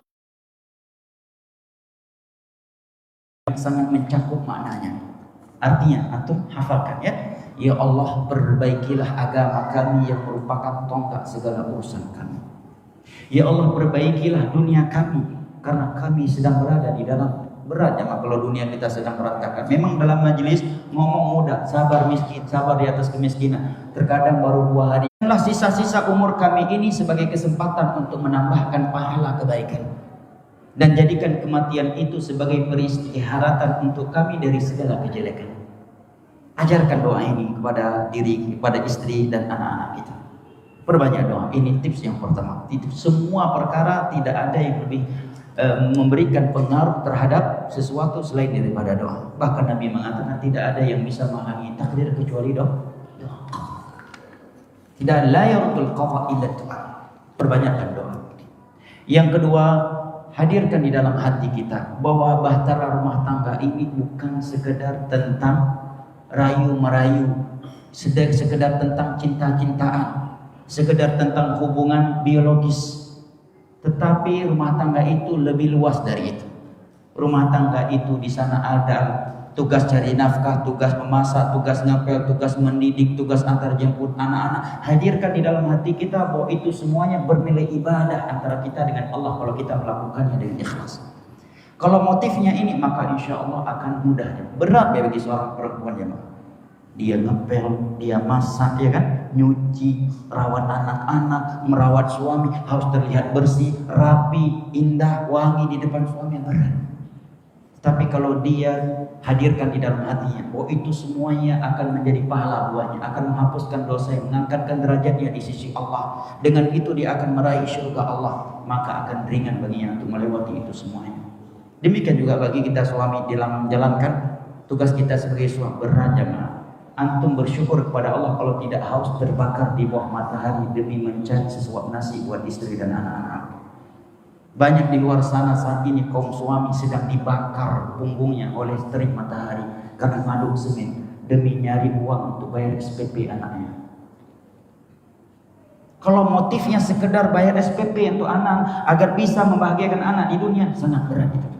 Tapi kalau yang memotivasi dia bahwa apa yang saya kerjakan saat ini mencari nafkah adalah perintah dari Allah dan Rasulnya, dan ini adalah ibadah dariku kepada Allah yang memerintahkan aku agar anak-anakku terjaga kehormatannya, maka dia dengan penuh gairah melakukannya. Setiap kali dia ngaduk semen, dia ingat ini ibadah kepada Allah. Sebagaimana aku sholat duha dapat pahala, ngaduk semen pun dapat pahala karena mencari nafkah buat keluarga ya, atas perintah Allah dan Rasulnya. Harus kita hadirkan nilai-nilai akhiratnya. Kita akan selalu lelah di dunia ini dalam semua tugas dan aktivitas dunia kita kalau kita tidak hadirkan nilai-nilai akhirat. Beratnya. Ada sebagian teman-teman 4 bulan sekali baru bisa jumpa sama istri anak-anak dengan anak-anak karena cari nafkah. Memang gajinya besar, kapten, ya kapten kapal misalkan. 2 bulan di Prancis, 3 bulan di Belanda lagi nanti, atau 4 bulan di Saudi, tapi setengah tahun, ya harus pulang, baru sebentar istirahat, dipanggil lagi sama perusahaannya, kalau kamu nggak ambil, di blacklist nama kamu dan sebagainya. Semua kita pun memiliki perjuangan yang berbeda-beda. tetapi semua kita insya Allah akan ringan melewati itu semuanya kalau kita hadirkan nilai-nilai agama, nilai-nilai akhirat dalam aktivitas tersebut.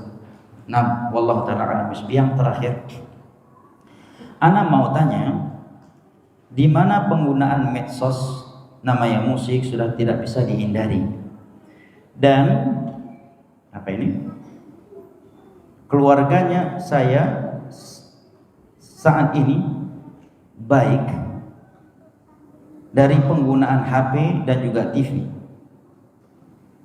Tips mungkin ya, tolong beri kami nasihat agar kami bisa menghindari maksiat seperti yang udah dianggap sepele. Benar jamaah, siapa hari ini yang tidak melakukan dosa mendengar musik?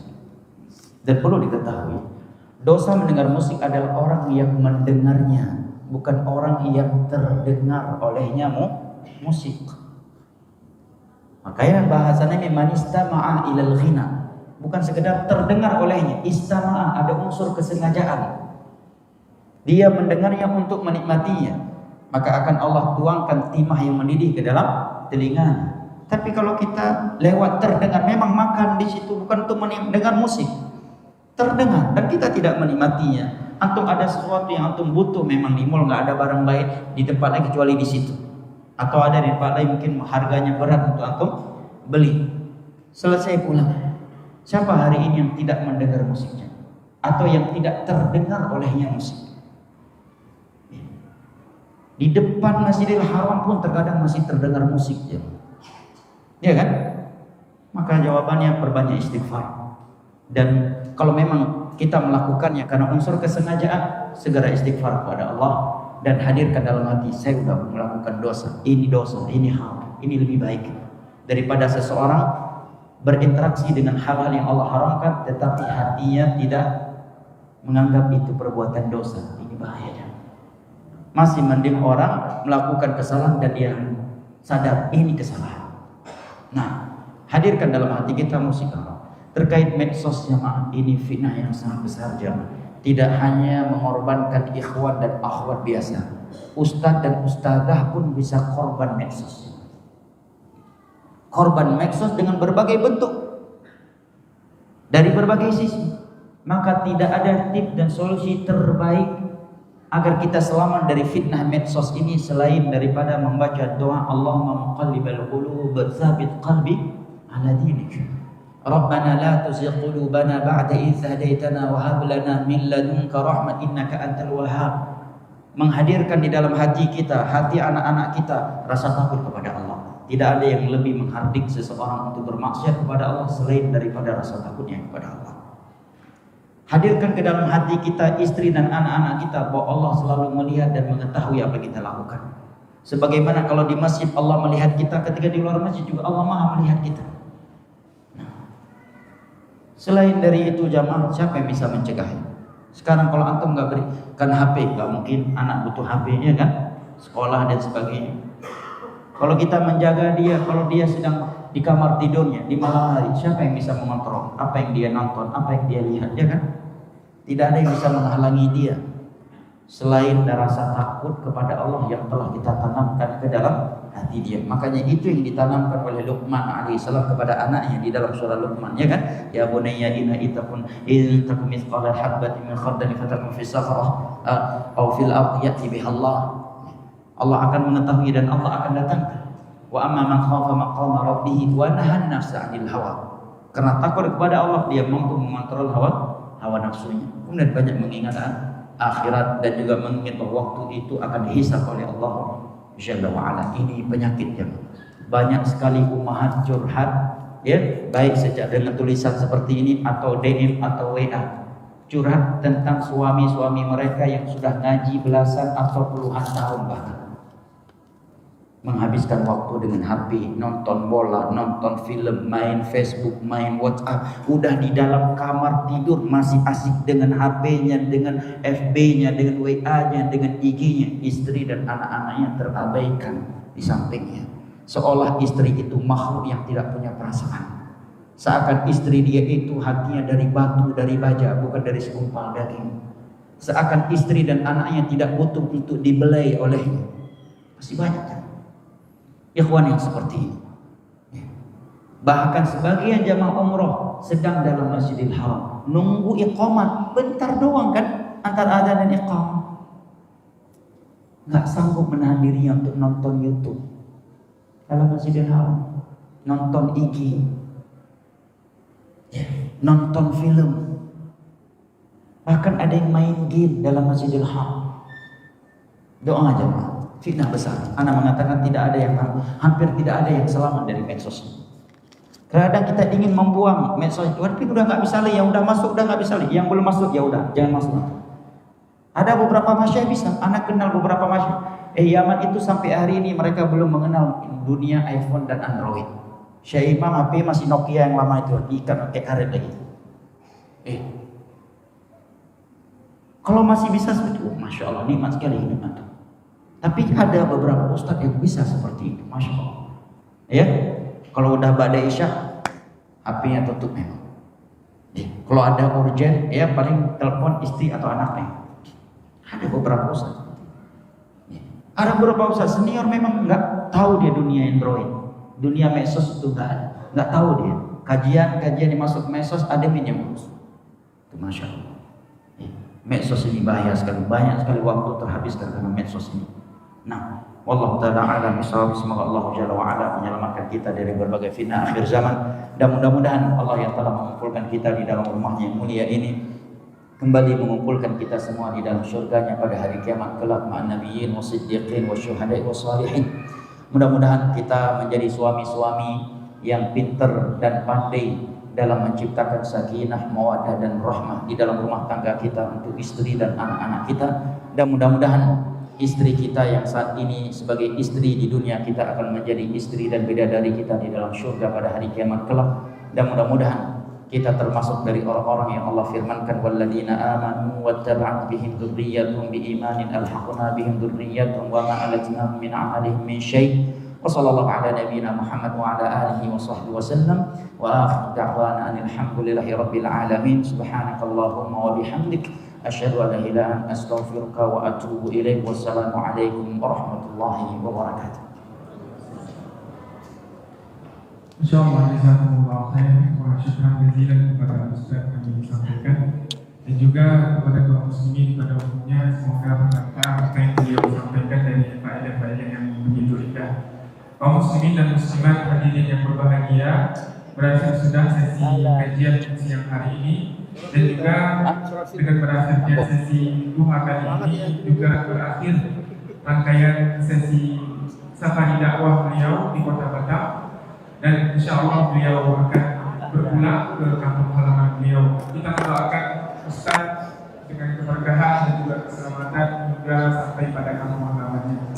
Dan juga kami dari panitia ingin menyampaikan bahwasannya mohon maaf sebesar-besarnya atas terlambatan pada kajian siang hari ini tadi, dan juga kesalahan atau kekurangan yang didapati pada rangkaian kajian pada kemarin hari. Demikian dari kami, kurang lebihnya kami mohon maaf, dan tak lupa kami mengimbau bahwasanya saat lagi akan memasuki waktu sholat zuhur, kami mengajak kepada para jamaah untuk menetap di masjid dan sholat berjamaah. Demikian, sallallahu alaihi Muhammadin wa ala alihi wasallam. Assalamualaikum warahmatullahi wabarakatuh.